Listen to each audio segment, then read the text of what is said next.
Hello there, my name is Flavia Bwire. I work with Association of Microfinance Institutions of Uganda. Welcome to this session. In today's session, we are going to talk about introduction of a new product. What is it that you should consider? What factors do you consider when introducing a new product? What are the sources of information that will support you to make this informed decision? And what risks are involved therein, plus the mitigating factors. Product development is a whole process. Introduction of a new product, be it in a business, be it on the farm, is a process. And we have to consider a lot of factors in order for us to be successful. Number one, you have to closely look at the potential customers. Who are my potential customers? What is my target? What are their traits? Look at issues of demand, look at issues of their incomes, look at issues of their tastes and preferences. And this will help you a lot when you zoom in onto your customers to make informed decisions about what kind of product you should introduce. Then secondly, we go to the product itself.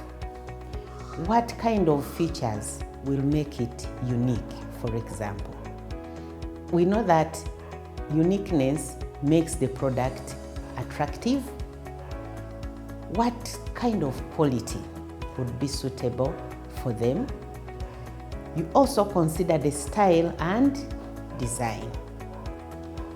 You may be supplying the same item as another, but the issue of design and style. We want to take an example of the beverage producers. When they are introducing a new product, sometimes it is not a new product, but they are making it unique. They realized so many people, for example, want to pick a beverage, walk and go. And in terms of design, they chose disposable bottles. So is that something that your customers may need? Do they want to sit in a place and consume it? Do they want to consume it on the go? So it is important to look at the product features and be informed of what is best suitable for you. Still on the product, the brand name is very important. Some customers may not consume your product because of the name. So is the name suitable? You have to test that one as well. What kind of packaging and pricing. And we know that we can set different prices for the same item, maybe packaged differently in order to meet your target market. Another very important factor to consider when introducing a new product is the issue of inputs. Who are your suppliers? Will they sustain the supply? Are you considering one supplier, more than one supplier? Is there a continuous source that will enable you continue in production? That is a key factor. Then another factor that we cannot leave out is the issue of competition. Who else is producing this same item? What other items are in line with your product, and how are you going to manage the competition? How strong is your competitor? How strong are the individual competitors? And that can also help you make informed decisions. Another factor you should consider are the distribution channels. How do you bring the product to the market? Are you using salesmen? Are you having a physical shop somewhere? Are you having a marketplace where you're taking this product? Where are you storing them and how do you transport them there? So a farmer should know that when introducing a new product, they have already considered the market, they have considered the competition, they have considered the demand. Are they going to target the same market they have been supplying with the previous products, or this is giving them more homework to do about who will consume the product? Then, how do you make it known to the public that you have the product? Issues of advertising and promotion. How do you make it known? Will you simply display? Will you give free samples? For example, will you go and participate in trade fairs? Will you advertise over radio, over TV, over local channels? So if you already have these factors considered in advance, it may be more easy for you to penetrate the market as opposed to producing and then thereafter you start working backwards. Another key factor to consider are the strengths and the weaknesses of your own business. Farmers or all small entrepreneurs should know that knowing weaknesses and strengths of your business may not require a lot of advanced research, but you as the entrepreneur, you as the farmer, you can sit and evaluate your business. So farmers should be encouraged that after identifying these weaknesses and strengths, they should not only stop there, but they should go into how do I work on this weakness? If this is my strength, how do I take advantage of the strength in order to perform well? You can begin slowly by testing the waters. You can do a pilot test. This will help you try to test the market. For instance, in farming, instead of going massive to cover so many acres of a product, you could begin with 1 acre. You're gauging the productivity, you're gauging the market, how does it sell, so that you can be able to do it well.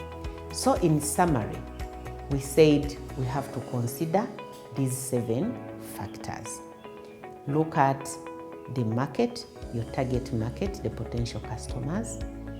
2, consider the product itself. What are those features that my product will have to meet the needs of the target market?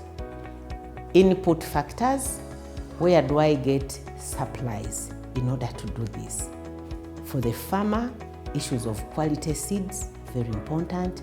How best do I harvest this in order to maintain its quality? That is very important. Competition is very key, but we know that competition is very healthy. You learn a lot from your competitors. Consider the distribution channels, the various distribution channels. Consider the pilot testing. It is very important for you to test the waters in order for you to know how best you should introduce your product. The next question is, where do you get information that is needed as discussed above? We talked about knowing customers, knowing competition, all that. You realize it is information that you need to have. And one very important thing is what we call the market research. When we mention the term market research, you tend to think it should be scientifically done, but you can get this information by your own observation. For example, you can have business associates that can give you information.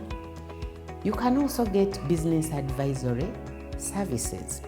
If you're a farmer, we have the farmers forums, we have the extension workers that can give you information.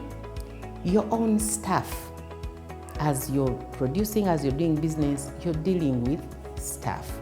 And these staff many times are interacting with customers and getting feedback. So the staff are a very good source of information that can inform you, business friends, talking to your suppliers. Who else are they supplying this? And how does it work? But also reading newspapers, magazines can give us information, especially about market potential of the various products we may want to produce. You can do also mystery shopping to get information. We aim to talk about, yes, I need a lot of information, but how can I get the information? So those are some of the sources. And in the final segment, we want to talk about the risks and the strategies for mitigating these risks. We know that nothing exists without risk. For instance, when introducing a new product, the issue of finance. The risk may be that you may have insufficient funds to introduce the new product. How can you mitigate this?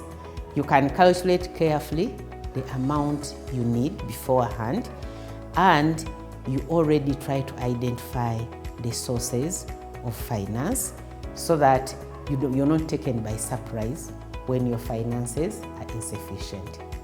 There is another risk of the price, where maybe the price may be too low, for instance, caused by high level of competition to cover your costs. You're introducing a product, there are so many competitors, and you try to make it as low cost as possible, but in the end, you don't make the margin. Another risk may be around the demand. You have produced so much, but the demand may be low. It still goes back to careful market research about the market potential. Sometimes you don't have the demand where you are, but if you are strategic enough to look beyond, you may find that there is market. And this happens a lot to farmers.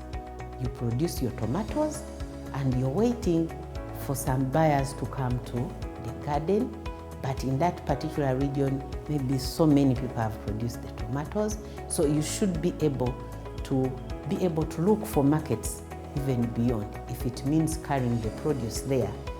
Another risk is the risk of insufficient capacities.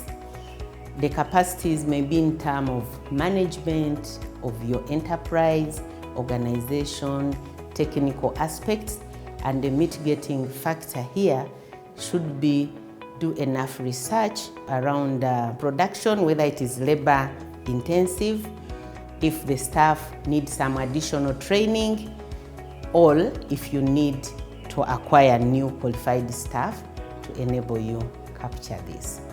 And another risk is the risk of supplier not being able to deliver the required inputs to you. And this is mitigated by looking to the suppliers.